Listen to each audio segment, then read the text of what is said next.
जब बात होगी काशी की, काशी विश्वनाथ की बात होगी तो एक और पॉइंट होगा, सक्सू की बात होगी तो शक्ति की भी बात होगी। विंध्यवासिनी कॉरिडोर 250 करोड़ रुपए योगी आदित्यनाथ ने अपनी सरकार में सैंक्शन किया और वो एक मैसेज क्रिएट होता है कि अगर आपने देखा होगा जब गंगा में स्नान करते हैं प्रधानमंत्री तो किस तरह वो शिव के भेष में आ जाते हैं और शिव के आराधक में जो पवन कह रहे थे कि आदिकाल में जिस तरह माँ गंगा और बाबा विश्वनाथ का जो मिलन था, जो कॉरिडोर बना, कभी वैसे ही हुआ करते थे। 40 मंदिर बीच में आ रहे थे, किसी मंदिर को तोड़ा नहीं गया, उसको और सौंदर्यीकरण किया गया। उसके इतिहास के बारे में वहां लिखा गया कि राजा विक्रमादित्य ने बनवाया, ये राजा जो है नवाबगढ़ ने बनवाया, ये विजयगढ़ ने बनवाया, पूरी हिस्ट्री दी गई है। तो एक तरीके से जो बात होती है कि लोकल और वोकल, तो वोकल की जो चीज है उस पर फोकस है प्रधानमंत्री का। और पिछले चुनाव का जो इंपैक्ट था इस चुनाव में भी, और आज से ही प्रधानमंत्री का फोकस पूर्वांचल पर हो गया, बनारस पर हो गया। प्रधानमंत्री वहां जा रहे हैं और एक बड़ा मैसेज देने की कोशिश कर रहे हैं। देखिए आज का तो मतदान हो गया है, हम मत प्रतिशत पे भी बात करेंगे, लेकिन काशी पे चर्चा होनी बहुत जरूरी है।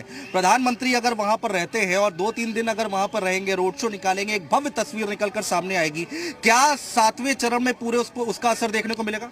देखिए, प्रधानमंत्री नरेंद्र मोदी की जो खासियत है कि वो कनेक्ट करते हैं, मुद्दों को कनेक्ट करते हैं। यूक्रेन मामला है वो भी अब पूर्वांचल में इंपैक्ट डालेगा और प्रधानमंत्री काशी में रहेंगे तो काशी से जो बातें कहेंगे।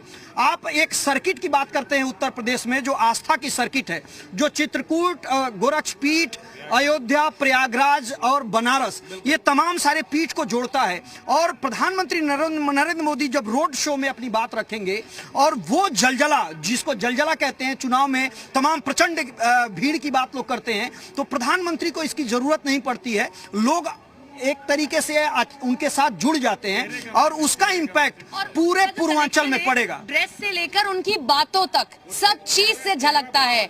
वो जब काशी होते हैं तो हर हर महादेव मेरी काशी कैसी है, जब वो बुंदेलखंड होते हैं तो बुंदेलखंड की भाषा में बात करते हैं, तो निश्चित तौर पर इसका इम्पैक्ट पड़ता है। और ये आप तब और समझ पाएंगे अनुज, आप और मैं इसलिए भी समझ पाएंगे जब हम जाते हैं मतदाताओं से बात करते हैं तो वो बताते हैं मोदी आयल रहे तो ये पहने हैं, तो ये इसका इम्पैक्ट पड़ता है। महाराज जी यहाँ आते हैं, बातचीत करते हैं।